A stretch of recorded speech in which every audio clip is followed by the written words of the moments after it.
Okay, let me just make confirmation that we're live.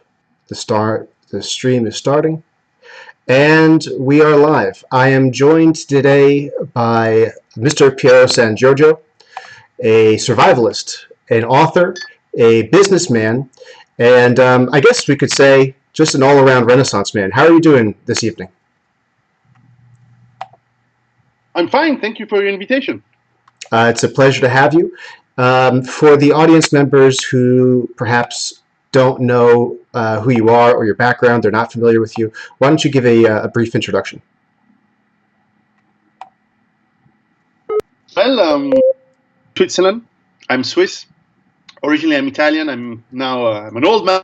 I'm 47 and married with 4 children.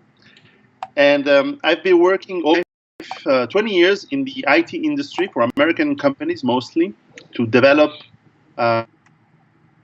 business in the Middle East, Africa, Eastern Europe.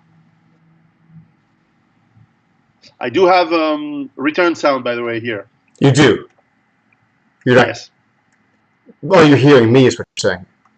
Okay, let's fix that. I'm hearing myself with delay.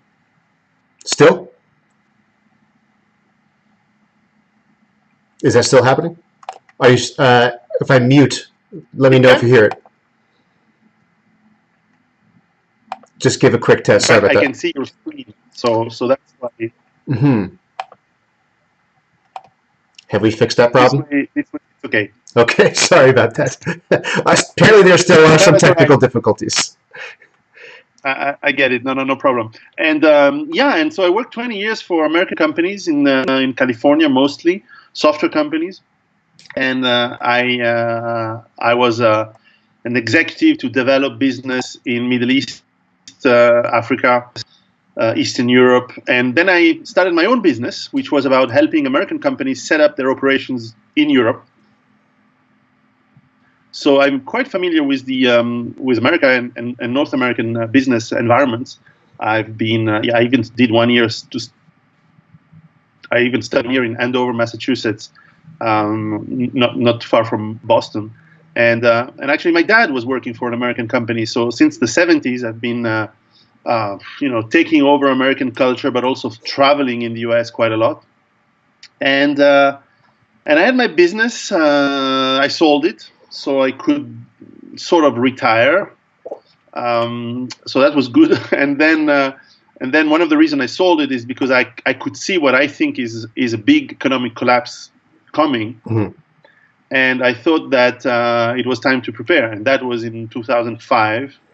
And I still kept a few jobs until 2011 for American companies. And since 2011, I wrote some books to explain what I was doing and why I think that we are getting very near now to major problems in the world. And I did that just as because I felt the need to write something and to tell my friends to structured ideas. And I was lucky that my first book, which came out in France in 2011, late 2011, was a huge success. In total now we're at 200,000 copies, which for a book is big.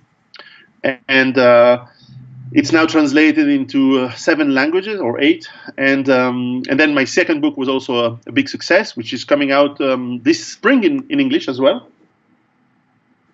And third book and fourth book, and now I'm writing the others. So it enabled me to put my thoughts into some form of writing and YouTube channel, and it seems that people enjoy that. So yeah, it's I'm happy to share. Great. Let's see if I'm still muted. Okay, very good. So I come from a libertarian background. In the last few years, I've moved farther in a more dissident direction, not necessarily left-right per se, but just more away from the typical dialogue politically. But even the libertarians have been saying for quite a while, this was a big part of Ron Paul's campaign. Lew Rockwell would talk often about this. Peter Schiff, who may not be explicitly a libertarian, but he was kind of economically savvy. They've been saying there's going to be an economic collapse forever. They've linked it to the money supply. They've linked it to the Federal Reserve. Now, from someone like me who's not learned in this area like you, it seems a little bit like Chicken Little syndrome, because they say it'll happen now. It'll happen now. And we got a taste of it in 2008, but it hasn't happened yet. So why don't you tell the audience what you think will be the cause, maybe what's kept the system together, and if you want to wager a prediction about a timeline. Now, it's very, your comment is very true. And by the way, yes, I'm a strong libertarian as well.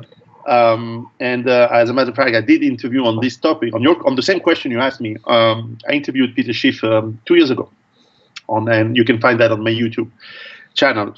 Yeah, actually, I agree. When you say imminent, you have to define what you mean by imminent. Now, in my books and in anything I said, I've always said that I see the maximum extent of risk starting between 2020 and 2022.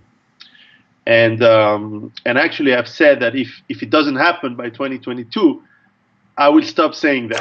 I will leave someone else having better predictions. So I want to eat my own dog food on that. Now, whether I'm right or wrong, or whether other people have been right or wrong, is not very important for two reasons.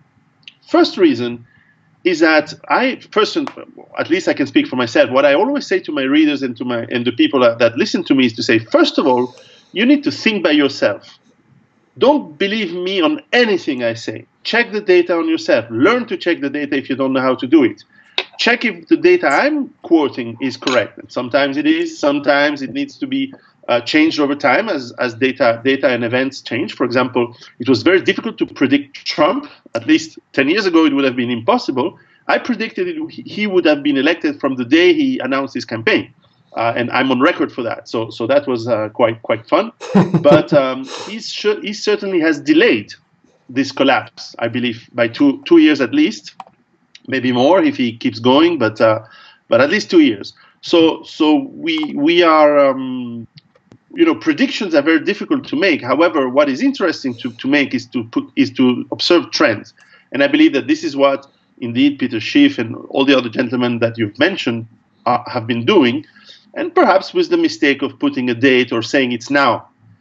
Well, now, the complex set of data and parameters that are existing can make now being delayed. And in some cases, it's good for us, because when you really look at what collapse means, it's very brutal, and no one sane can actually wish for this to happen, even if if you look at it in a very, very objective way, it has, and it's a good thing long term, but it's going to be so much suffering for most people that you cannot actually really wish for it. Now, I'm going to tell you what are my trends that I'm following and that are making this probable for me. Now, first of all, is the trend that no economist and no one ever talks about, but it is the elephant in the room, is that we are 8 billion people in the world, and we used to be 1 200 years ago, 2 100 years ago, and then 3 in the 1950s. When I was born, less than 50 years ago, we were probably 5, and now we're almost to 8. We're 7.8 or something, and this keeps growing despite the fact that Western world has less and less children, despite the fact that Asia has less children, but you still have growth of population because people live longer, and because a lot of countries still have 4, 5, 6, in some cases 10 or 12 children per wife, per woman. Yeah. So this is a huge data point, and because people don't live out of thin air, they consume resources.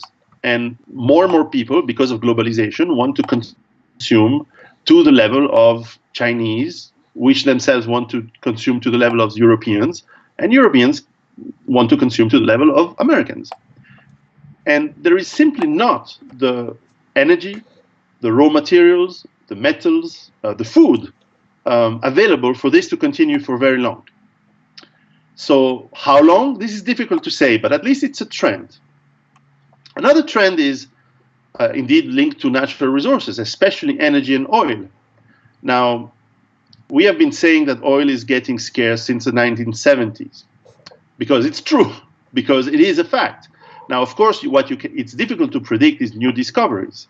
And there were big new discoveries in the early 1980s in the North Sea, in the Gulf of Mexico, and other places. And also, starting in the 2000s, new technologies have enabled to go and take a little bit more out of every field, every oil field that exists. And that includes the shale gas and shale oil, tar sands.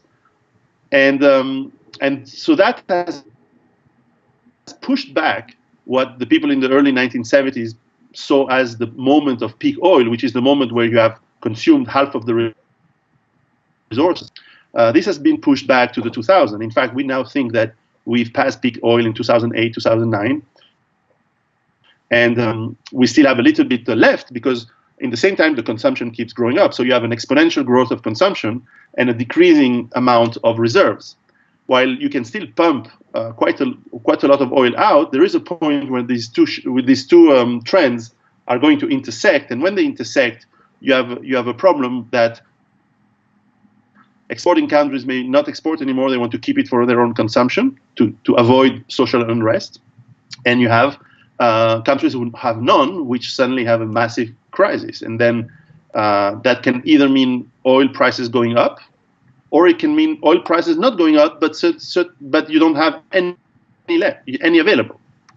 So of course, this trend is also coming to this intersection of these two trends is somewhere between 2010 and 2020.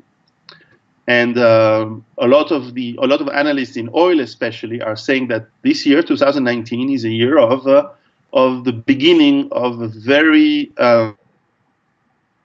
very difficult extraction potential for the major players.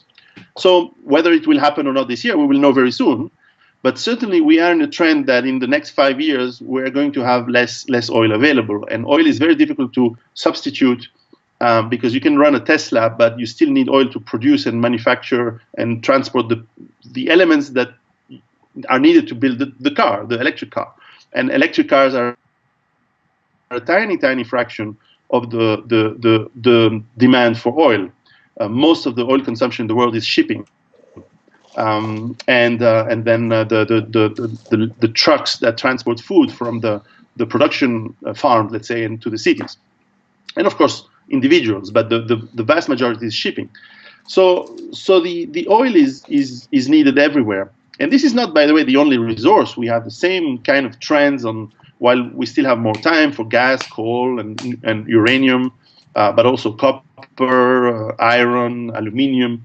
You do have these trends of depletion. Some are well into this century, but some are now. Some are immediate. So my point is not to say, it's going to be cataclysmic and apocalyptic. My point is to say this is going to put even more strain on the economy, which needs to feed a growing number of people. Then if you look at ecosystems, especially in agriculture, you find that farming is not farming anymore. It's an industry where you produce food. And that industry, whether it's meat production or vegetable or cereal or grains, it's extremely industrialized, extremely mechanized, heavily using oil, of course, for the trucks and the machines in the fields. But also, it's really a business of trading, where the farmers are not, the old-time farmers that you can see in the old movies, where they tend the cow, they tend the chicken, they tend farm of to produce. So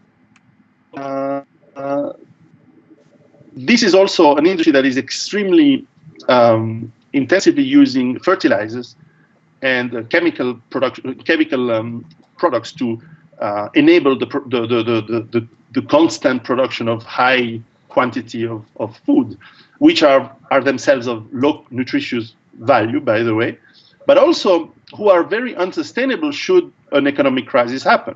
And whether it's because cost of fertilizers go up or oil goes up, suddenly you have a lot of friction in that industry as well. So you add that trend to the others.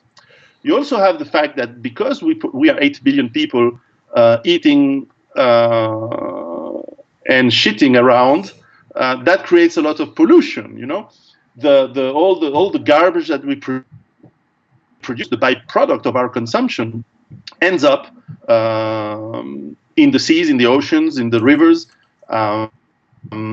And while in some of the modern countries, like in the US or Europe, we have strict laws on what you can and cannot do, and whenever someone breaks the law or does something that is against public health, you have movies and you have lawsuits. But in the rest of the world, it's not like that. In the rest of the world, a lot of places are huge open-air garbage grounds, and pollution runs amok, killing ecosystems, which eventually kills a lot of the food production that enables part of that 8 billion people to live. Therefore, you have more and more people having difficult times having enough food or having healthy living conditions, and they move and they will come to rich countries, and the trend of exporting these people is very strong now. It was not so 20 years ago. I predicted in my first book the migration crisis that we see now in Europe and in the US. I don't think I was a genius to predict that, but it was for me something that was not yet strong, and it's getting stronger. And this will lead to war because many of these people are carrying ideologies of another time and certainly of another geography. And they certainly are not yet or are not suitable for the work that exists in Western societies, where it's an information age. We already cannot put everyone of our own on the work because we want highly trained, highly intelligent people, and now we bring people from other parts of the world who are certainly not able to fit to that standard. So that's going to bring a lot of problems. And also they bring ideologies, religions often, that are extremely brutal and that are certainly not in sync with the political correctness that we have in our countries. And yet we are not allowed to denounce that because we are in this political correctness strange phase. It's a religious phase of the West right now. And we are very religious. It's just not about God. It's about something else. And being a free thinker, I kind of not like both. Either the having a of thought and then being a church lady on it. I don't like that. But that's another trend. And the other trend that, of course, everyone saw in 2008, and indeed Peter Schiff is talking to us about it, and Gerard Celente and many others, yes, is the trend about the debt.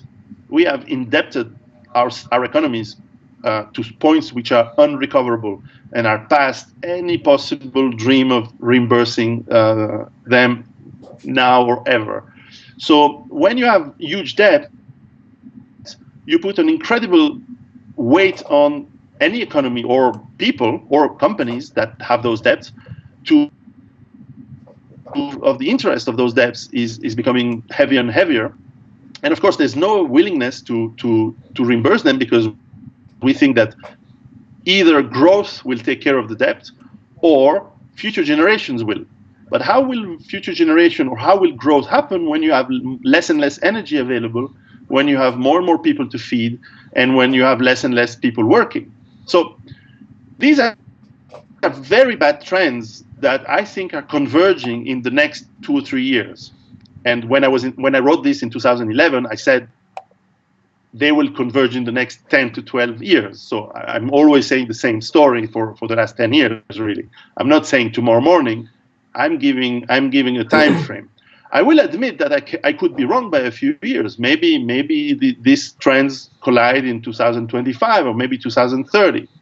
In which case, as I said before, someone else will have to take the spotlight. I will retire in my farm, because also this is interesting. This is what I explain in my books. I'm not just showing what are the problems. I try to give solutions for issues, for people and groups of people, because myself and for my family, I did move away from the city into a small community where we can have, first of all, a better life, a better quality of life, more genuine relationships with people, better products, healthy food, healthy living, healthy air, no pollution, less cars, less traffic, and so on. But also an approach that is, of course, bringing me autonomy and safety, more safety than the city, and, of course, more autonomy. And I explain in my books what I call the 7 points of sustainability and autonomy, which we can describe later. But this has been my trend over the since 2005, really, where I progressively dropped my high earning jobs, and so I sacrificed a lot of revenue and a lot of social status for what I think is healthier and more safe for me and my family. Yeah, very, very good points there. There's two senses or two intuitions that you often hear from people who are kind of wise to what you're talking about. The first is, you described it before, is sometimes referred to as accelerationism, that we should just slam our foot on the gas pedal and just drive this thing off the cliff as quickly as possible. You said before that this is unadvisable. I agree with that. I think the reasons for that are entirely self-evident. The second intuition is people envision that there will be some kind of Mad Max, Road Warrior, science fiction dystopia, and that's what this collapse will look like. So 2 questions. I'll let you take them however you want. Could you tease out why, maybe this should be obvious, but why the accelerationism psychology is not actually a good idea? And should we look forward to some kind of Road Warrior scenario? How much of what we're thinking will come is just Hollywood fiction? Okay. Well, I'll answer the second one first. First, it's true. All of us have our imagination, shaped by what we have seen in movies, in TVs, and so that has twisted a lot of what we imagine a collapse will be. And in fact, we see that a lot of people are eager for these kind of shows, whether it's zombie movies and TV shows, or the Mad Max and the catastrophic events, whether it's a super volcano or tsunami or whatever. Now, this is very human and it's very normal to always expect something catastrophic. And by the way, hoping that you will rise to the occasion as the lone hero who saves the day. Well, history shows that this never happens. Usually you have, when there are catastrophes, and there are many, most civilizations died out, and the survivors were either shaped a new civilization. I can give you the example of a lot of people living in the Roman Empire. When the big invasions came, when the Huns came down in northern Italy, well, some of these survivors created what would become Venice, which became an empire of trade and merchants, and was a powerful empire that lasted almost 1,000 years, actually more than 1,000 years.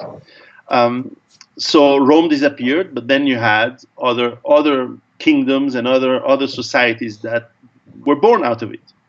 And this goes on and goes and on. And Rome was very sophisticated, energy-intensive empire. And the Dark Ages in Europe, which were not really dark, they just had much, much less people and had much simpler technologies and were not as sophisticated as the Roman Empire. But I mean, the people who survived, they lived pretty well. It's just that transition can be pretty brutal, and maybe 60 or 80% of the people don't make it. But if you make it, that's okay. So the question is, how do you make it? So we have to beware of the imagination that we have. And I certainly don't believe we're going to go into a world that looks like zombie movies, or certainly not like Mad Max.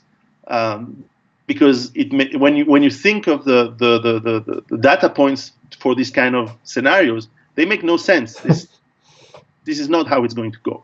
However, it still doesn't mean that we won't have 80% drop in population over maybe 20 years, a century. It can be pretty fast, and it can be very slow, but it's not overnight into Mad Max. This makes no sense. And even if you think of that movie, which is very enjoyable, very fun, you have people who run on cars which require oil, refined oil, and spare parts, and yet there's no one because they live in a desert. So it makes no sense, but it's fun. On your first question, a lot of people sometimes, well, some people say to me, well, don't worry, because humans always find solutions to problems. And they basically brush with a move of hand all the data that I'm showing in my books and that I've researched. And I say to them, well, you mean that the Mayas are still around? You mean that the Roman Empire is still around? You mean that the Soviet Union is still around? No, they're not. Sometimes you have economic situation and even cultural situation which have no solutions. And therefore the system collapses, and the people who survive, and in the case of the Soviet Union, there wasn't mass death, at least not directly. There was a lot of alcoholism, a lot of prostitution, a lot of people leaving the country, but there wasn't mass death. I mean, the communism before has killed much more people. So the end of communism was actually a better thing for them, even if it was difficult years in the 1990s. And I know a lot of people went through that. But the Mayas disappeared, and some Mayas are still around, and they are called the Mexicans, they are called the Ecuadorian, no, not Ecuadorian, they're called Honduras people, and the Aztecs. Where are the Aztecs now? Well, they had a problem. They had some white people with armor and horses coming in, and did they find the solution? No, they were wiped out, because there was better technology, more organization, and then also epidemics. The smallpox wiped them out. So it's not true that we always find solution. What I will agree, however, is that when you have freedom, when you have when you don't have governments hindering creativity and liberty of entrepreneurship and creation, eventually you do find people who find solutions and who offer them in the market. And the marketplace of ideas and solutions is eventually a very good one to select the ideas that were great. And in that marketplace, you will have people who say, no, we need to keep growing and consuming and having more and more people and having more and more oil, even if there's less and less of it. And then you have people who say, well, maybe we can have a better or a different way to approach. And then there will also be people who say, hey, I have an idea. Maybe I find this technology that can help us to clean the soils, increase productivity. And then you have that miracle. Sure, it is possible. Is it probable? Well, we've never been 8 billion people in the world. We've never been in this situation today. So it's impossible to know for sure. So what I'm saying to my readers and the people who get my idea is to say, well, look, what I'm suggesting here is not to bet everything necessarily on, going into a bunker and have your beans and guns. Yeah, you can do that, but take it as a hedge, as an investment, as something, as an insurance. You can keep your job, you can keep living, and maybe there's going to be this miracle or this solution that no one is foreseeing. But what if there isn't? Well, in that case, if you have a sustainable and autonomous life, and once again, I don't say in my books that you need to go into a bunker. I'm not that kind of survivalist. I'm more of the sustainable homesteading and a balanced approach, which is something that I learned a lot from the Swiss culture here, which has a culture of resilience that is very strong since forever, but especially since the Cold War, where we have, yes, actually, we do have bunkers in Switzerland everywhere, but where people are really big into having their own plot of land, where they can have a little garden, where they have a few chickens, and of course, everyone has a gun here because it's part of the culture and the militia army that we have. So it's an interesting background that I bring into my books for my readers who are international, to see a little bit the Swiss approach, which is interesting compared to the American one or to others, and eventually the readers can find what fits to them, and they can find something that is, I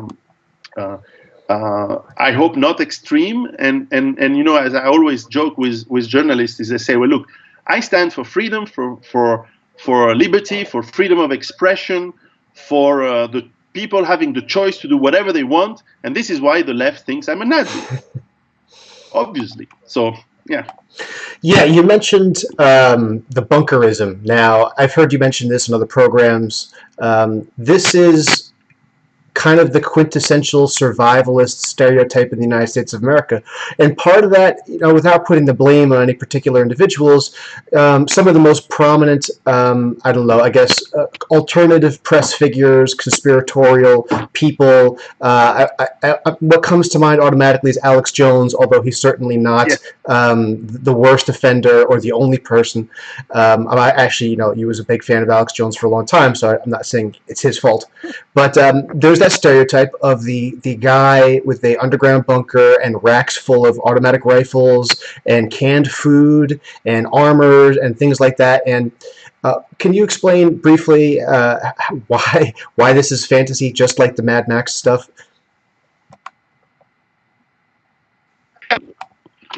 What I'm saying is that if you only have that as a strategy, it's going to fail, because sure, you need food in case of an emergency. So yeah, have canned food in your cellar, have canned food in your house, for sure, and others as well.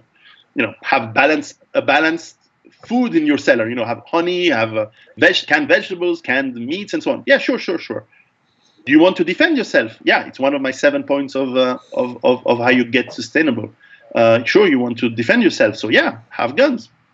But more importantly, learn how to use them. Get the mindset on how to use them. Learn to be responsible with them, and that. I think it's pretty normal, and most gun owners are responsible and are very, very moderate in how they plan to use them, even in case of crisis. You don't go out shooting at everyone. You stay home and you network with your neighbors, and you organize. And if things come that are bad, well, then you defend yourself. But it's not something like in the fantasy where you're going to roam and shoot at everyone. This makes no sense, because people will shoot back at you, obviously. So this is not the idea.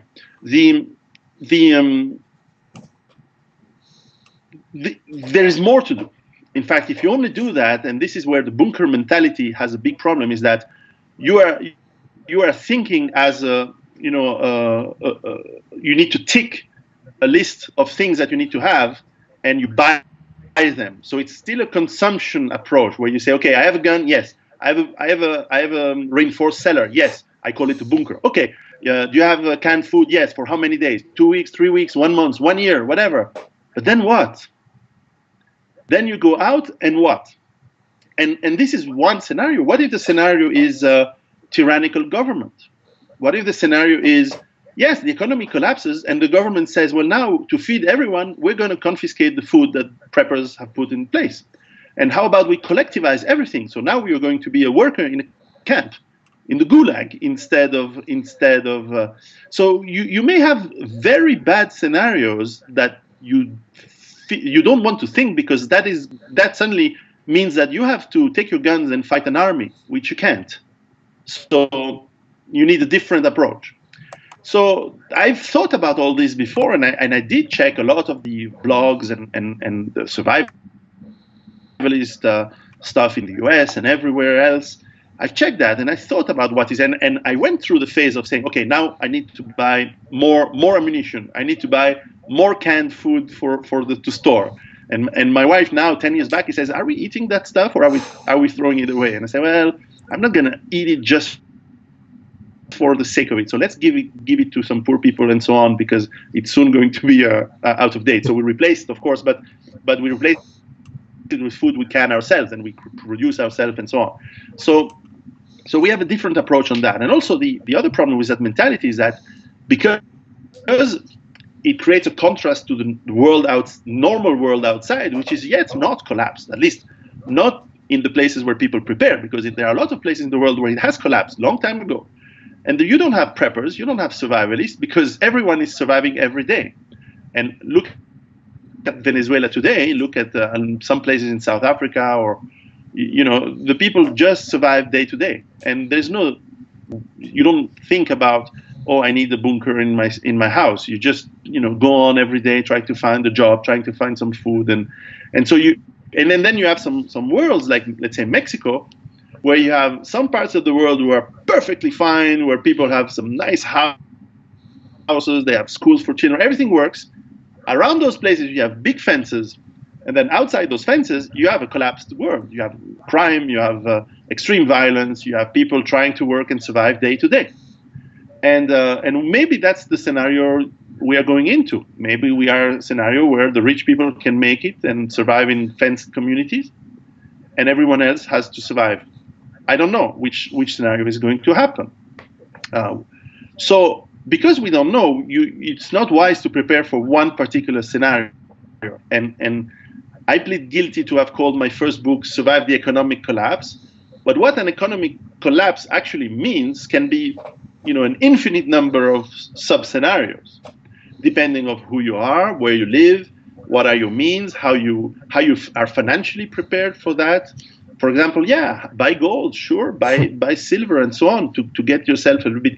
But if you only do that, then you don't see the other problems. And if you only prepare for, let's say, EMP and nuclear war, well, then you forget that there may be hyperinflation and so on and so on.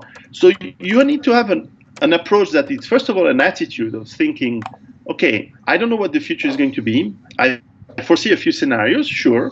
I prepare for them, but whatever happens, I have an attitude of independence, of autonomy, and which means an attitude of wanting to be free. And being free in an unfree world is not easy. It takes a lifetime to do it. It's never done. You have to continue everywhere. I feel I'm very free, but I own my farm. But every year the government comes and say, hey, you need to give me 2 or 3% of the value of that farm in income, not in income tax, in value tax, because we can. And so I have to give them the money. Otherwise, they send the police. And eventually I will lose if I fight with the police. So eventually I'm not that free, even if I believe that I'm more free than most people. So this is an all libertarian problem that we need to solve today, but we're far from that. However, the attitude is there. And I'm not religious, obviously, I don't even believe in God, but in the Bible, the Jews have to cross the desert for 20 years. Is it 20 years? Yeah, 20 years, I believe.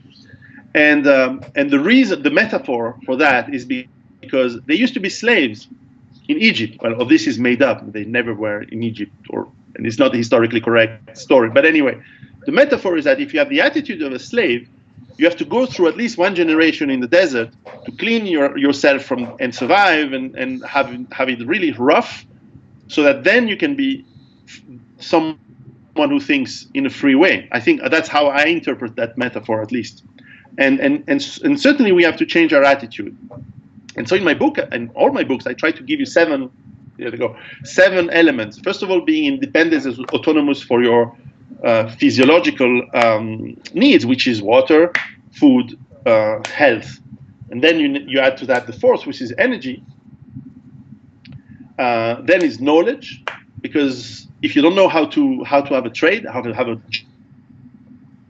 job, you need to be masterful in what you do. You need to be the best person you can. So that requires a lot of knowledge, a lot of skills. Number 6 is defense, and number 7 is the network, the people you are part of, the community you are building.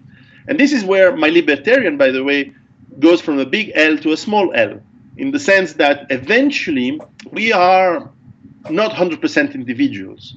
We are part of a group. Humans have evolved to be part of groups. And so, yes, you can imagine that you have sharing. You can imagine that you have a lot of altruism. And indeed, most people are extremely altruistic when it's about their children and their community they're part of, because they know that it's a relationship that goes both ways. You take good care of your children, they become good people, and they will take care of you when you're old, maybe. And the same way, you help your community because your community is there to help you. So, and I don't see this as exclusive to be an individual and as someone who's developing stuff and being free. but it also brings you strength. And then when you're a community of, let's say you're in a small town of 1,000 people, or maybe 200 families, 300 families, well, then you can say to criminal gangs, tyrannical governments, or any kind of problems that comes to you, you can say, well, hold on a second. There's 1,000 people behind me. Now, this is a force that needs to be reckoned with. And we have an alliance with the next town and the next town and the next town. And so don't fuck with us. And this is the only way that you can be free, is to be part of a group that is a force to be reckoned with. This is something that the criminal gangs know very well. This is something that the mafias, they know very well. And this is how they can stand up to governments, to police force. And in many countries, they are ruling over the government and the police forces. Yeah, very well said. I have my fantasy. I've worked. I apologize. You skipped for a second, so I lost you. You can continue. No, I said this is not fantasy that I came up, in my sick mind. This is something that I've seen. I've worked in Zimbabwe. I've worked in South Africa. I've worked in countries in Rwanda where there's been genocide. I've worked in Russia and in Eastern Europe. People have told me how it was under communism. They told me it was under dictatorships in African countries. So, and of course, my grandparents lived through the war in Europe, so they told me how it is. I remember their stories, and in many cases, you have to negotiate, and you have to negotiate in position of strength, and of course, you can only do that if you have the strength of your autonomy that is backing you, and if you have the network behind you. And I think, by the way, this is something that Americans are still very strongly into, especially in the rural communities in the Midwest. I remember seeing many people who still live in communities where people will defend each other, and they will not accept. Most of these people are, is it blue or red? You never know if they call them red states or blue states. But the people who usually are more conservative, even if it's conservative for reasons I personally dislike, but I can see that they're conservative, and it works because it sustains a community that is strong, that is able to be mutually supportive, and this is something that a lot of, especially us younger people, or you younger, I'm in the halfway, we need to relearn again, because we have been taught by and from MTV to being a yuppie, that you go on your own and you make money and then you're the king of the world. Well, it's not that simple. You need people behind you. First of all, because most of the people will fail, and therefore you need a community that will catch you up and help you. But this is infinitively better than waiting for the government to help you, because the nanny state will come and help you, but it will in exchange of your slavery, of your slave work and slave vote, and therefore you become an enabler of the tyranny of the government. Whereas if you have a community, it's still very voluntarily, because if you're let's say if you're an asshole, the community after a while is not going to help you. So you also learn to behave. Whereas if the government helps you, as long as you vote properly, even if you're a bad person, they're okay with it. And in fact, what you see is people who are under government help, usually on average, start to become a completely in an exalted culture. They are not caring anymore. They have multiple children with multiple fathers and no fathers around, and the woman and drugs, and there's no incentive anymore to go back to being a successful person. In any way you can measure that, they will put pressure on you. They will help you. They will get you out of drugs. They will get you back to a job or whatever, and they will kick your butt if you don't do it. And eventually, if you really persist into not doing it, they will stop helping you. So it is a very efficient approach, because you subsidize people who want to succeed and people who are generally trying to do better, instead of subsidizing failure, which the government does. But I'm sure you and your audience know that better than me. So that's I don't want to rant too much on that. Yeah, one problem about waiting for the government to rescue you, where I live, the police can be anywhere from 45 to 90 minutes, on a light day. So if you're waiting on, as you say, the nanny state, some other institution to magically parachute in and rescue you, sadly, the other people in my building, we're low priority. And to the point about the bunkerism, it's that radical individualism that expresses itself through, I'm just going to have my little plot of land. It's like libertarianism in the evil sense. Like, it's not about freedom or like really voluntary interactions and having people around you that are all ideologically similar. It's about just screw you. I read my fair share of Ayn Rand. She's not terrible, but the wrong kind of Ayn Rand. One of the issues that I see is that it's harder, particularly in the United States, and you mentioned the Midwest and some of these places where there still is community and there still are relatively self-sufficient people.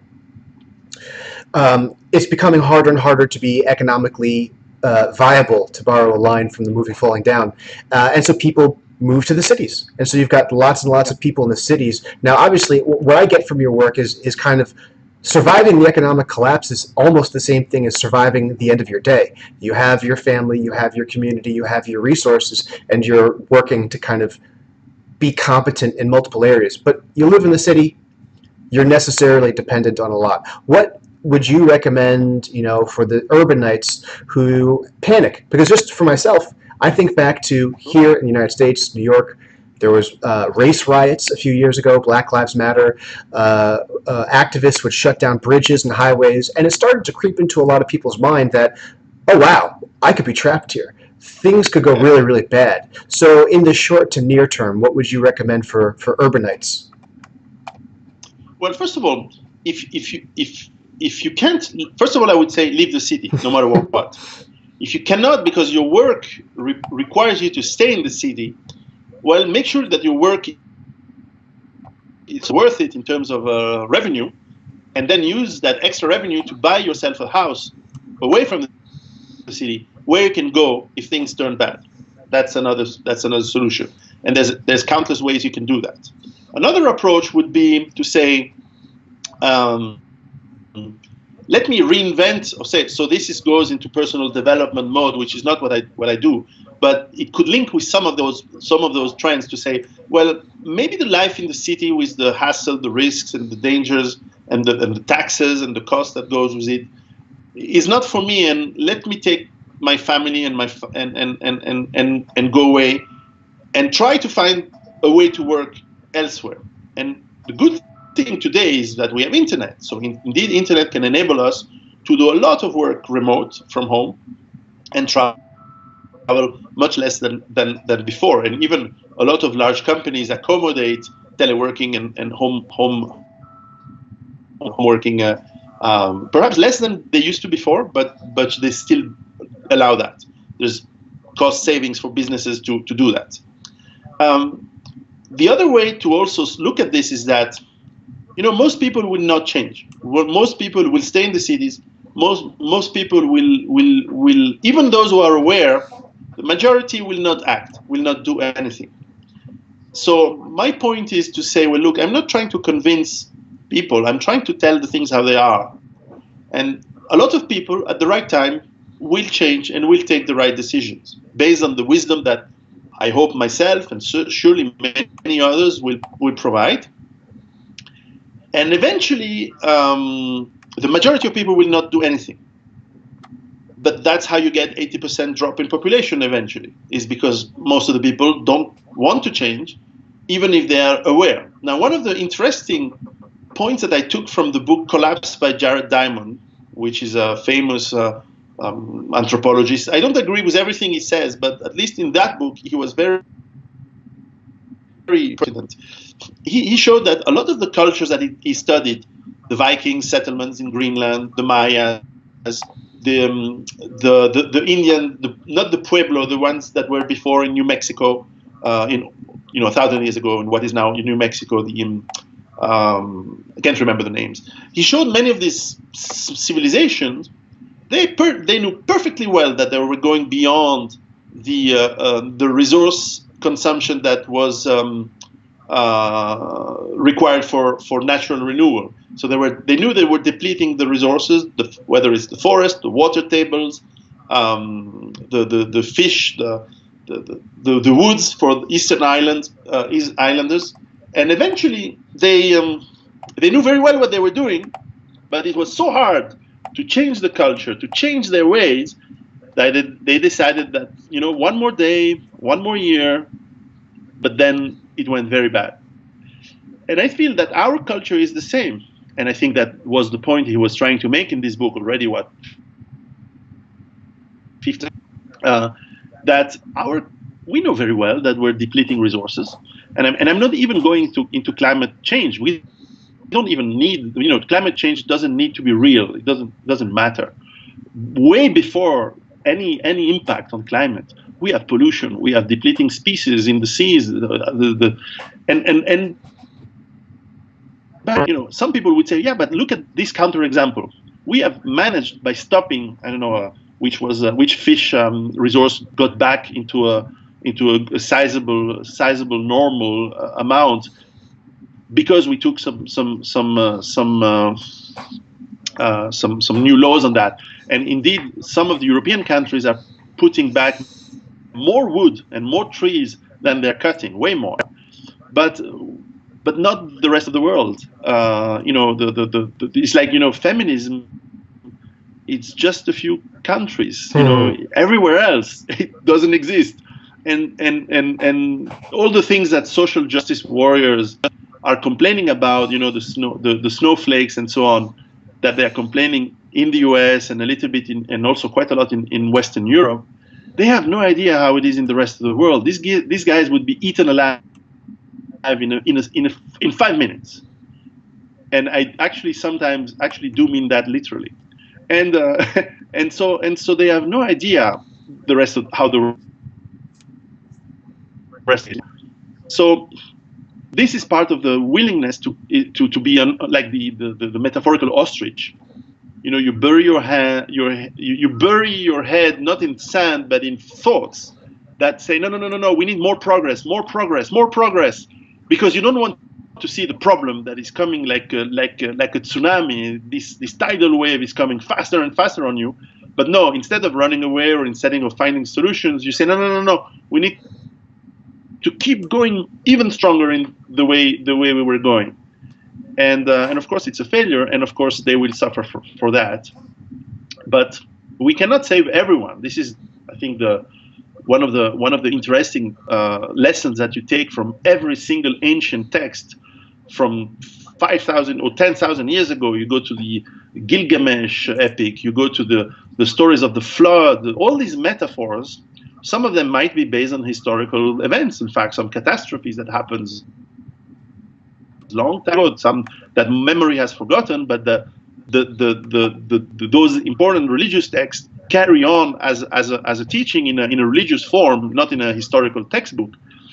But they teach us that not everyone makes it. Noah doesn't save everyone. He saves a few families. He saves his own. He saves a few others, and he saves whatever animals. But which is a metaphor for. It's not literal. I mean, you have to be dumb to think it's literal, and not understanding physics also. But usually it goes together. But it's a metaphor from saying I'm saving life. I'm saving a little bit to restart again. Because catastrophes, whether they are man-made or natural-made, and I focus in my books only on man-made ones. I don't even go into the possible catastrophes, because this is speculation and it's statistical and it's difficult to think. You could do that, and other people do think about that. But certainly, these metaphors teach us that we have to preserve the best life we can, and we have to do what we could do at our dimension. Because, for example, I say what I think in terms of politics or what I believe, but I don't bring political solution. I don't say, oh, government should do this or that or that. First of all, because I don't think they want to do anything. But the second thing is, who am I to convince? I'm just one vote. And maybe I can bring my readers to vote a little bit like me, but so what? we're not going to change policies. We don't have the time. It will require 20, 50 years. And we can see now people who are fighting against climate change and so on. Even let's assume you believe into that climate change is real. I'm not certain about that. I have big doubts. But let's say that global warming, let's say this theory of global warming, man-made global warming is real. I say I have big doubts on that. Well, even the people who say we must tax everyone almost 100% to create huge governments that are going to probably consume even more resources to try to change stuff, well, even they admit that it's too late. So even in their own construction of belief, there's no really solution except taxing everyone just for the sake of it, which makes me very skeptical on the actual objective. But that's another topic. Yes. But I cannot change the world, but I can change myself and I can change the people around me a little bit. Yeah. And that's already big, in my opinion. So you mentioned something very very insightful. Shame on you, Starbucks mug. That's not. I stole it from a Starbucks. Oh, even better. That's why. Yeah. So stick it to Howard Schultz, who's now running for president. So yeah, we want to take everything we can from him. You pointed out something very good, which is that the cultures in the West are very different from a lot of these other countries where the population is exploding. Africa, which I think they're projected to have 3 billion people in the next coming decades, and this is all artificial. These are the Bill Gateses of the world who are trying to envision themselves as a white messiah of the brown people of the world.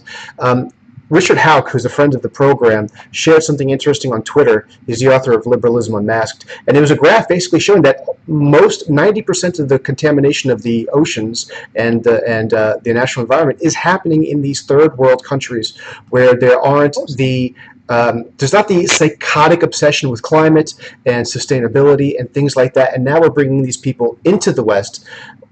Does this not... I imagine this is part of your economic collapse model. Like this is just one phase of that thing that will make the West unlivable. Yeah, of course. And I worked in Africa, so I've seen that. It's not a question of being good or bad people, by the way. So what I'm going to say is not a judgment on the intrinsic value of Africans or other people or Asians or Europeans. It's just that environment and history has created cultures that are very different. And also biologies who are very different. We have extremely different biology. I mean, we're all humans, of course, more or less, but we are biologically quite different. The liver of an African works differently than the liver from a European, which works, it's evolution and it's normal.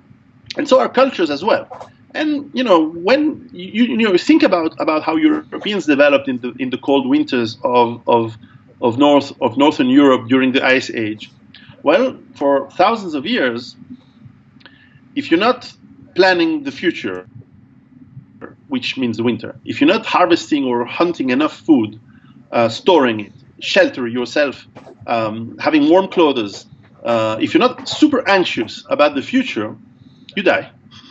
So anyone who's not anxious and who's not forward-thinking and that kind of intelligence has been outbred or have been disappearing from the gene pool. So you remain with people who are extremely, by the way, able to work together, extremely teamworking, focused on teamworking, because they understood that being a good tribe that works with a neighboring tribe and so on works pretty well. And of course, you plan ahead, and we think a lot about the future. In countries where it's warm and where food grows, that's not your problem. Your problem is different. Your problem is that if you walk on the wrong bush, you get stung by a snake, you get bitten by a snake, or stung by some poisonous animal, you're dead. Whether you're smart, whether you're stupid, whether you're hardworking or not, you die. If you are in warm environments, you have a lot of bacteria. If you get a wound, you die. So your strategy for survival is not about thinking about the future, because you may well die tomorrow. So your strategy is about enjoying the resources while you can, as much as you can, as fast as you can, and having lots of children. And eventually biology pushes you to that. And in fact, what you see medically is that there is not anxiety in cultures from the tropics, because this has not been put into your wiring, and it's not good or bad. It's different, and we have to respect that difference. And in fact, I'm a guy who actually loves to see different cultures. And when I went to Africa a lot, I was fascinated by the stories they would give me, because I could contrast them to the way I was thinking. And I say, well, in some cases, we are way too anxious in the West, and we are way, I think about the future constantly. And I know a lot of people, before the children are born, they already start to plan ahead, saving money, which schools are they going to go. And this is borderline insanity on one spectrum. And on the other side, I have a story where you have these African farmers where you bring fertilizers to, and they say, well, great, I'm going to try these fertilizers. They try it for a year, they double production, and then they don't work the year after because they want to enjoy life, because they produce twice the production. They made twice the money. So now they can spend it for 1 year, so they're stopping to work. So of course they never build capital, they never build either knowledge or wealth to be able to stop working and maybe mechanize the field, for example. I'm just saying that out of nowhere. But this is the other side of the spectrum. Which one is better? It depends on the environment. If you think like an African in the Western world, you end up poor and homeless. If you think like European Africa, you exhaust yourself because you are working too much for and it's not necessary. This is why it's very nice to have different cultures, because we can learn maybe to be a little bit more relaxed from the people in the tropics, and they can learn from us to be a little bit more organized. And then we choose what we keep and what we don't keep. And I think that this is a very respectful approach of the different cultures. And I'm just taking these two examples, and you can multiply this example by as many cultures as you add, and you have culture shock from Asia to Europe to Russia and even between France and Germany and Italy, you have different cultures, and this is great, and this is fantastic, and this is by the way, one of the reasons. So I'm going to do my leftist minute now. This is why in the U.S., when you had a lot of cultures mixed together somehow in the 19th century and the early 20th century, when you had Irish, English, Native Americans, and you had the African slaves at some point, and then you added the Italians and the Jews and the Germans. Well, suddenly you had something special that never happened before. Of course, you had lots of land and lots of resources, that helps. That obviously makes it easier, because you can do stuff and no one is putting barbed wire to stop you from going where you want. But suddenly you had innovation in a way that never happened before. And of course, the English liberal, in the classic liberal sense, of course, mentality helped a lot. And maybe the German hardworking work ethic helped a lot. But suddenly, and you had the creativity of other people. Suddenly you have some mixture where America became not just in terms of industry, it was, but also in terms of culture, in terms of innovation, of cultural innovation. And that I think was quite unique in the history of, because I don't see this happening ever before, even in big empires like Rome. Rome was not super culturally inventive. It was engineering kind of approach to everything. So this has disappeared in the US. I mean, there's still some of it, but there's no more. This is not anymore creative. Now it's infighting. It's becoming more difficult to thrive the way it used to be in the let's say from 1900 to 1970, let's say, or 1800 to 1970, if I want to put a larger spectrum. But yeah, so in a way, when you mix cultures, it's kind of interesting, as long as it remains small, as long as you don't destroy the native culture. And today we are in the West, especially, for example, in Europe, at the beginning of a phase of destruction of our very long traditions and old cultures. This is why you have a fight back, and this fight back is going to be bigger and extremely violent. And this is also something that I predicted. As these trends converge, this is exactly the kind of stuff that is going to happen. Social unrest, because the way of life of people, which we've been told it's non-negotiable by George Bush, by the way, Jr., well, it is going to be severely change. So people are going to unrest and be upset about that. So you will see signs of beginning of civil wars, of social unrest, and of course you will find scapegoats, the usual scapegoats that humans always find in minorities.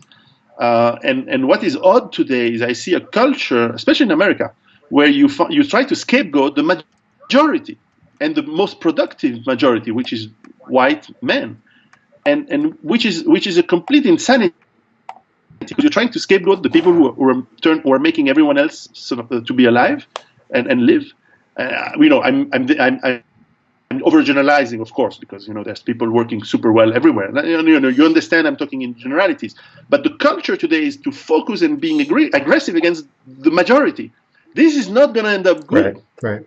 This is going to end up very bad. And what strikes me here, and I'm going to say that this strikes me as very strange as a libertarian, is that it's not even the government who's pushing this culture, because you could expect that the government tries to push people one against the other to keep power. But it's some businesses, the Googles, the Facebooks, as you mentioned, some of these rich billionaires from. And I mean, I'm not against them trying to do anything, but then, there's a monopoly problem that is setting up. And indeed, there's many competitions starting and coming up. But, sometimes problems are not just economical. When Nazi Germany started as an economical thing, but eventually it moved into another thing, into a completely different ballgame. And when you push people to being upset and being angry, then you wake up the irrational part of mankind, which is sometimes find solutions that are deep in blood. And this is not nice what is happening. But it was predictable in some ways, but I never thought it would be against the majority. I would not have been surprised, and I would denounce it just as much if people would say, and in fact some people do, all these problems because of, I don't know, Eskimo. No, but we know who we're talking. Usually in the last 2,000 years, when there's a big problem, you say it's the Jews. Yeah. And I would be against that, of course. And I see some people starting to behave like that. However, today the media and the culture says, no, it's the white man. And that is very strange. It's worse than strange. It's damn near terrifying. Well, I'd like to thank you for joining me here, and you've been very kind and cooperative. We've had issues scheduling this. Do you have time to take a few quick questions from the audience? I have 4 hours. Okay, so from Lachlan Short, he's asking, what is PSG, that's you, what is PSG's stance on rare metals? Okay, so by rare metals, I presume you're talking gold, silver, which you should have. If you're talking about rare earths, which is some forms of metals which are even more rare, and that you find, surprise, in North Korea, in fact, a lot now. The few reserves that are left are there. But actually, China has a lot of them, and are very important for electronic components. These are also getting depleted very fast, and you could find that sometimes you can have a very, very complex economy that stands on one or two little things, and that could be it. So look at them. Yeah, I think these are trends to follow, the depletion rate of rare earths or rare metals. Another question from Joe John. Why should we anticipate a collapse in particular? Isn't a managed decline more likely? Won't things just continue to get slowly worse? Today we are in that phase, in the sense that for people who are smart and well-educated and rich, there's no collapse, and it's not even slow. In fact, there is consolidation and more wealth coming in, which is actually feeding the left's rhetoric, which is a problem. But for a lot of people today, they are already in the slow collapse. They're losing jobs. It's harder and harder to find new ones. When you find them, you're not paid the same as before. So you have a slow falling down, and this is, of course, feeding the rhetoric also of any kind of violent, simple solution to complex problems, which is very common in history.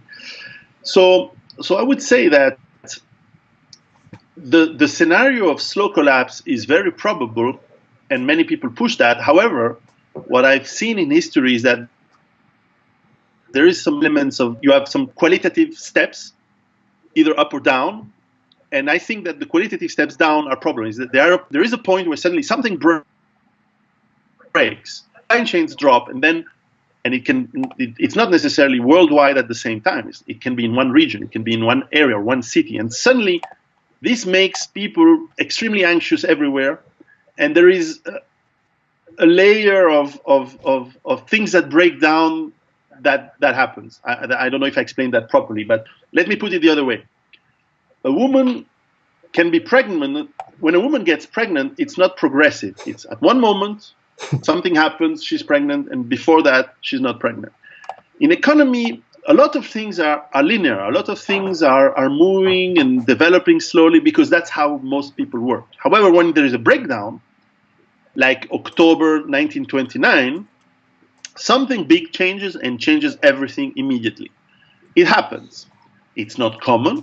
The black swan is, by definition, not very common, but it does happen.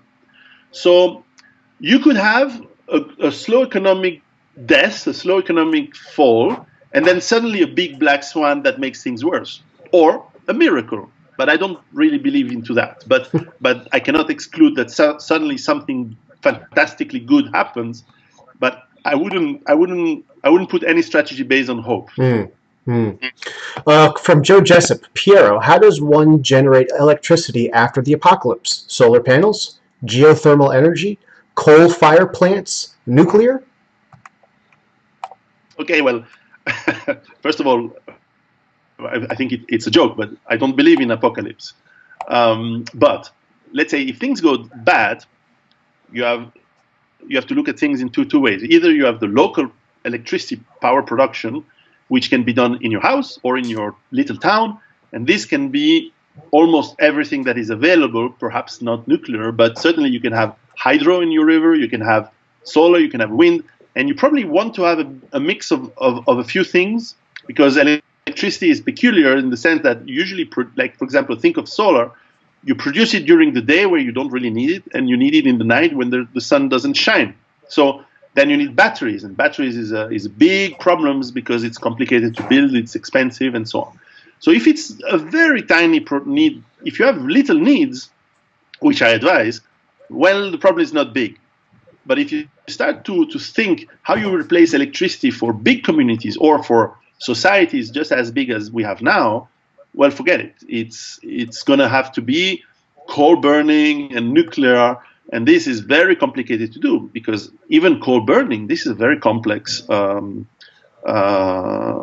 factory to set up. And then you need the coal, which means you need railroads to bring the coal from coal mines and so on and so on.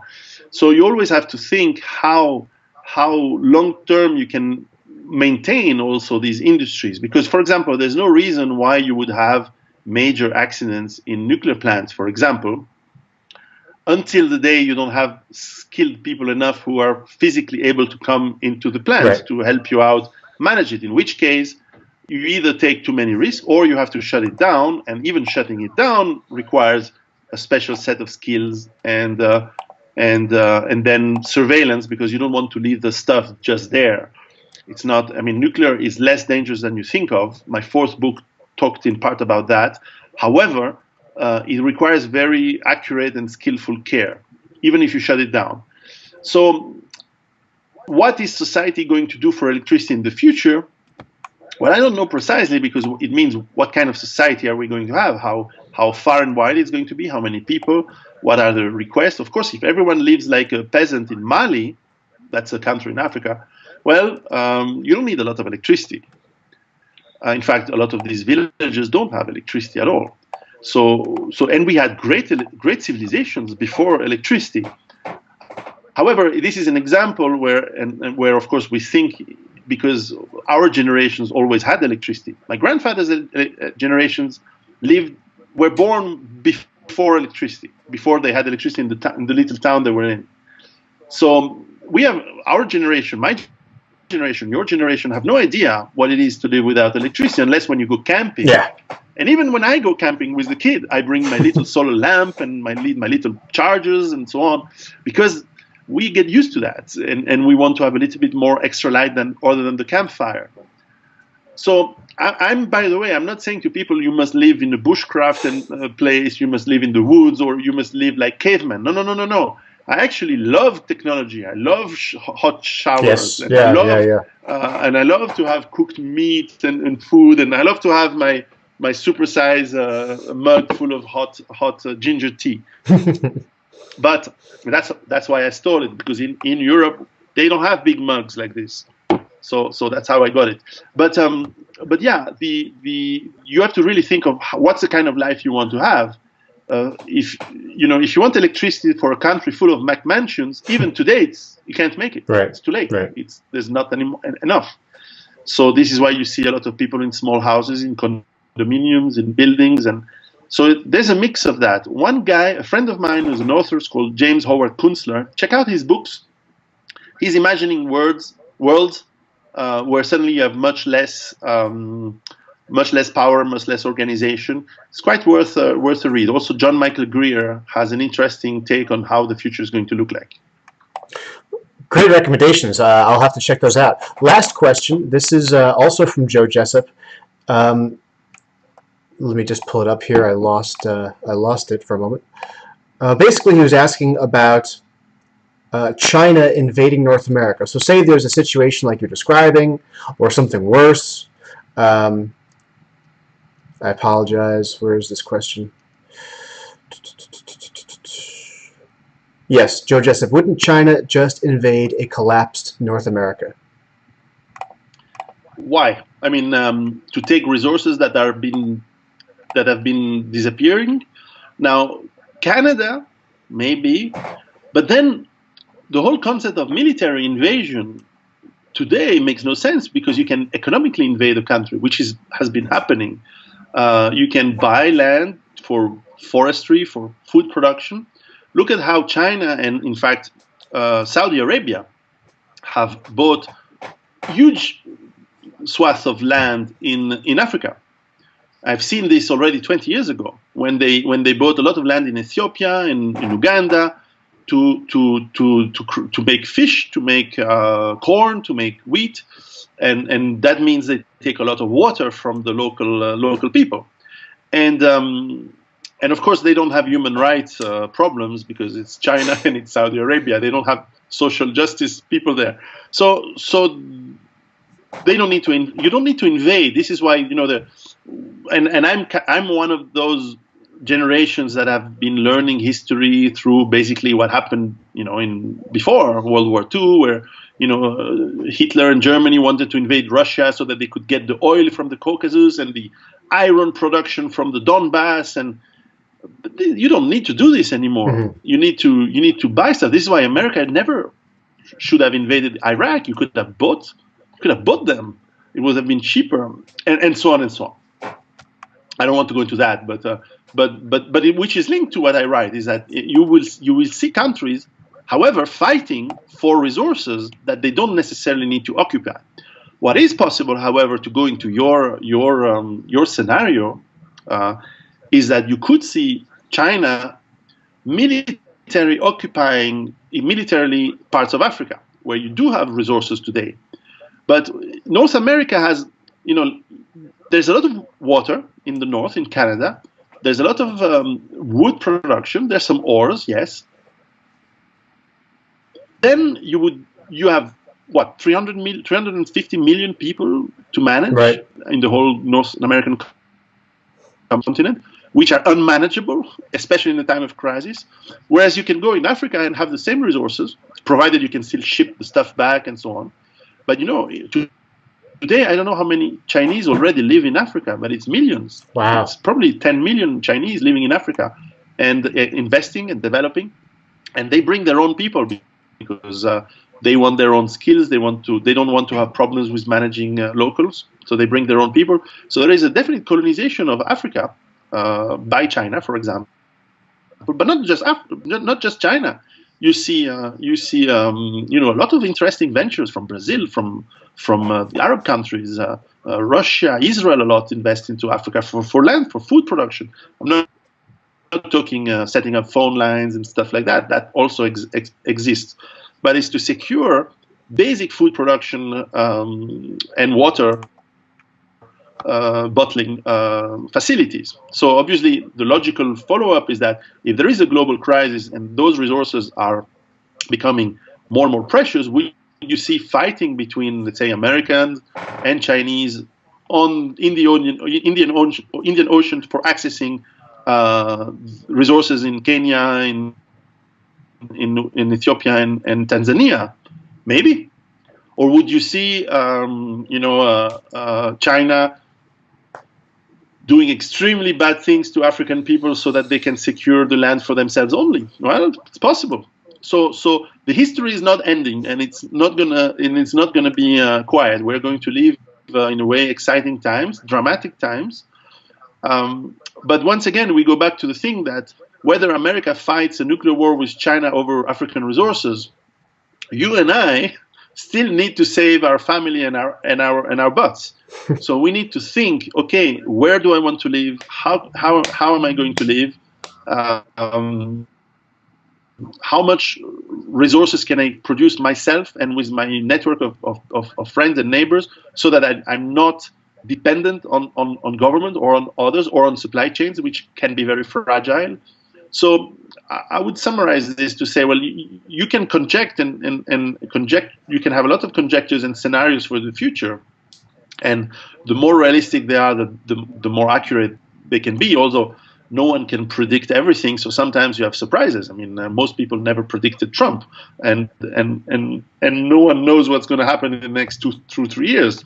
It's so open.